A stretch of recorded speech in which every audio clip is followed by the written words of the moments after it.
Hello, this is Andrine, a Jewish American priestess, and I have about 10 minutes before my alarm is about to go off because it's morning and I woke up early. And tonight is the full moon of the Adar 1 of 5784. And so I'm going to do a quick Hebrunes reading. I'm going to try to do this without editing, and I'm going to do a full cast. Let's see what I can get done before the alarm. They're increasing in joy. Oh boy, okay, lots of letters. I'm going to pull out all the ones that are face down, first of all, except for that one stays there. Everything else that is face down comes back out of the bowl. And we'll leave everything else where it is. Okay, here we go. See if I can zoom in just a hair. Okay, there we go. So, starting at the top, we have the Ein Sof. This is the blank. This full moon, we have the moon shining way up high above us in the sky. It's a beautiful, beautiful moon. I saw it last night before it was full. And here it is, the Ein Sof, representing everything that is, was, and will be. It is the end all and be all of the divine and fate that's coming in for us right now at this full moon time when we're coming into the fullness of ourselves in this month of joy. It is the primordial chaos in the existence of the divine before, during, and after. So, lovely to have that at the very, very top. Let's go down from the upper right. We have the letter Nun. This is above the center, so we're going to say this letter is going to help us right now. And the Nun is, you can see that it's turned over sort of on its face, is how it landed. It usually looks like this. It looks like a person who is kneeling with their head bowed, and it represents humility. Since it's facing down like this, I'm going to say this is inner humility. This is something we need to do inside, not out publicly. We don't want to be pious publicly. We want to take some time to sit within our own self and discover what is the miracle that we are looking for. How can we be loyal to the divine? How can we remain humble as we go through this time of joy? Because sometimes that's challenging. A little bit lower than that, we have the Tet. The Tet, which is a womb space, a cup, a container of some kind. It is the number 9, so it represents gestation. Something is gestating right now during this full moon time, and it's representing something that is good within. The letter Tet begins the word Tov, meaning good. So we have goodness here, right beneath the humility, and that seems to be appropriate. Just a little bit lower than that and kind of more toward the center here. What's underneath here? It's the Kaf. The Kaf is also bent down. Now the Kaf is the palm of the hand. It's about giving and receiving. It also represents the sun in the sky, so the fact that it's upside down, maybe it's the time that we're focusing on the moon instead of the sun, because again, full moon tonight. So the Kaf is representing giving and receiving, the palm of the Shekhinah lifting us up and sheltering us over. It's about power, koach, keter, crown. So we're looking inside for our power.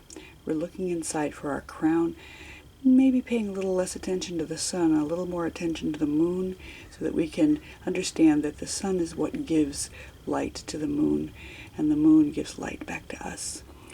So that's the Kaf, and above that, sitting on top of it, we have the letter Bet. Bet, which means home, house. And where do we dwell? Where do we dwell in the world? And a lot of times I think of Bet as being the body.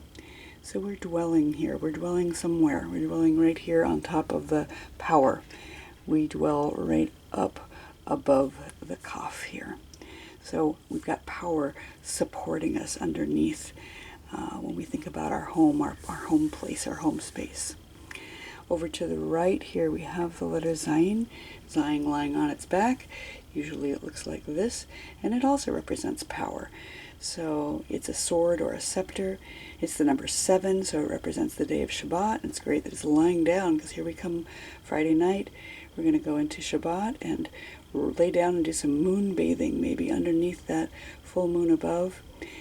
And recognize that our power comes from our rest. Our power comes from Shabbat, taking the time off so that we're ready to move back into the world when the Shabbat comes to an end. Smack in the center of our reading, we have the letter Mem, another womb space. Mem is the mother letter of water. You can see she looks like a womb here. She's got that little opening at the bottom. And so she's representing water, emotion, feelings, and also, again, that gestation. It's the number 40, so it represents the 40 weeks of gestation in the human body.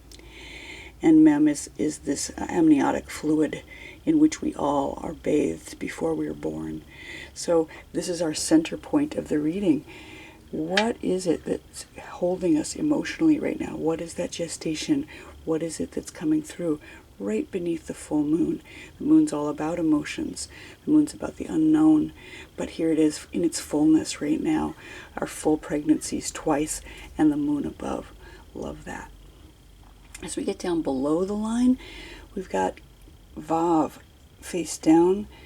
Vav is about connection. It's literally the word and in Hebrew, but it's fallen on its face right now. So maybe we're having a little difficulty with connecting. And that's valid, that's fine. Sometimes it is difficult to connect with others, particularly when we're in a gestation space. So as we're having difficulty connecting, remember that we are in a gestation time, that it's important to hold on to our power, really know that it's supporting our body, and be underneath that full moon. Over to the right, we have the letter Pe. Pe is the mouth of the divine, speaking creation into existence. So maybe we need to watch what we say, watch what we put in our mouth and what comes out of our mouth. It is the binary transformation of wisdom and foolishness. Oh, no, sorry, bad. Binary transformation of beauty and ugliness. Interestingly, that was an interesting faux pas to say beauty and ugliness and wisdom and foolishness can be similar, right? Because you've got something that's beautiful to say and something that's foolish to say and something that's ugly to say and something that is wise to say. So you need to discern what's wise and foolish, what's going into your mouth, what's coming out of your mouth here. This is a challenge right now because it is below the line. So be careful when we're having difficulty connecting about using our mouth. Like I just misspoke, for instance. Over to the right here, we have the letter Yud. Yud is that seed, that one point.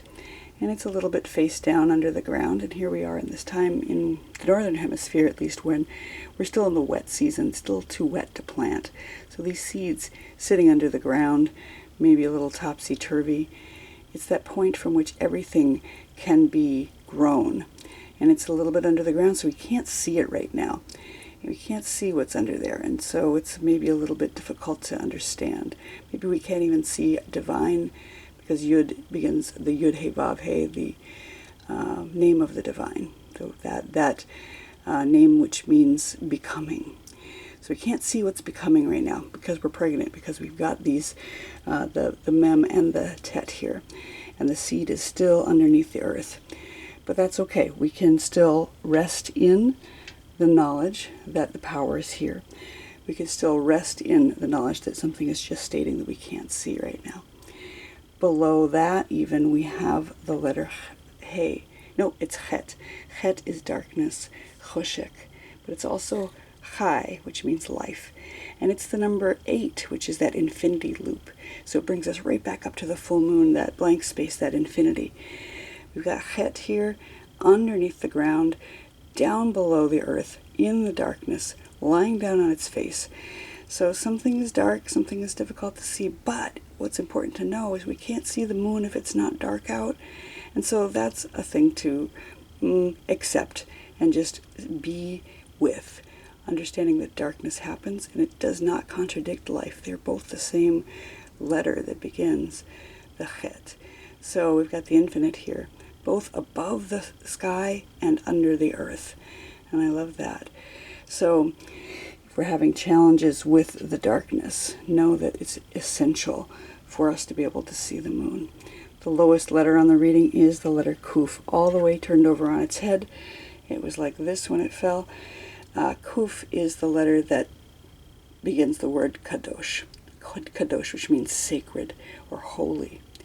It's also the first letter of the word Kuf, is Kof, which means monkey. Monkey, which is that animalistic nature that exists within each of us. And there's a balance here between what is animalistic and what is holy. Sounds like my alarm is about to go off here soon, so I'm just going to try to wrap up here a really quick reading. So Kuf is down at the very bottom, upside down. Our inner animal nature is maybe giving us a little bit of a problem right now. But what's important to know is that the opposite side of that is that holiness, that sacredness that exists and supports everything. So even though this is really far down on the reading, and it's saying that maybe we're having a hard time seeing our sacredness, tapping into it, maybe we're having a hard time overcoming our animal desires, that it's still underpinned by holiness. It's still underpinned by the sacred, because the divine is everywhere. So we start at the bottom. If we read back up, we've got this animal nature, this difficulty, this inner maybe base desires that are maybe giving us a little bit of a challenge right now, that we've got some darkness that we can't see our way through because we're under the earth here. That seed still has not sprouted. It's sitting here underneath the earth. We can't really feel it. We can't really see how it's going to turn out. We need to be careful of what we wish for.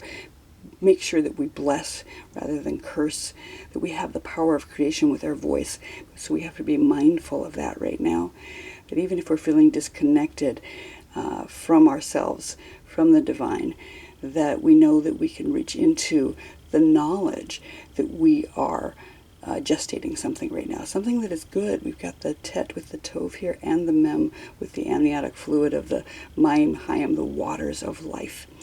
That our bodies are needing rest, that our zayin is laying down on its back to represent power through rest, and that underneath the body we have the kaf, which is representing also power, koach. That humility inside of ourselves is really important, right as we sit underneath this full moon, that we can't see the moon without the darkness, that the holiness is everywhere because the infinite in that infinity loop of the chet is also here represented by the blank of the Ein Sof. So this is our full moon reading. As quickly as I can, early this morning, I'm going to try to post this before Shabbat. Shabbat Shalom. Hag Purim Sameach, Hag Purim Katan Sameach. Boy, my words are coming out a little jumbled this morning. But I wish you all a beautiful small Purim. Increase in joy in whatever way makes sense to you. And we'll see you here next time. Shabbat Shalom.